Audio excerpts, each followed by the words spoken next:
Moikka! Nyt tehdään terveellinen naposteltava punajuurilastuja ja siihen semmonen fetajuustodippi.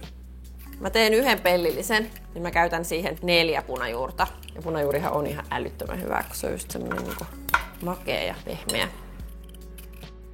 Pistetään sinne semmonen ruokalusikallinen oliiviöljyä ja herpamaresuolaa. Tää on taas semmonen resepti, missä toi herpamaresuola on ihan parhaimmillaan. Että mä tykkään mieluiten käyttää sitä suolaa sillä lailla, että siinä ei ole paljon muita niin kuin yrttejä tai makuja, vaan että se oikeasti maistuu sitten sille herpamarelle. Teelusikallinen hunajaa. Ja sitten nää vaan tästä nostellaan tähän pellille.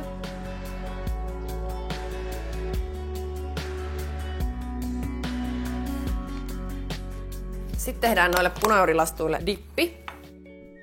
Paksua ruoanvalmistusjogurttia, 2 desiä. Fetaa, laitetaan 100 grammaa. Sitten laitetaan taas tää herpamaresuolaa. Se on hauska, että herpamare on niin vanha, tuntuu, että ainakin mun ikäluokassa niin kaikilla on joku makumuisto siitä lapsuudesta tai kesämökiltä tai jostakin. Pistetään valkoviinietikkaa. Ruokalusikallinen voi olla tämä määrä. Laitetaan sitä hunajaa, mitä oli noissa lastuissakin, se teelusikallinen.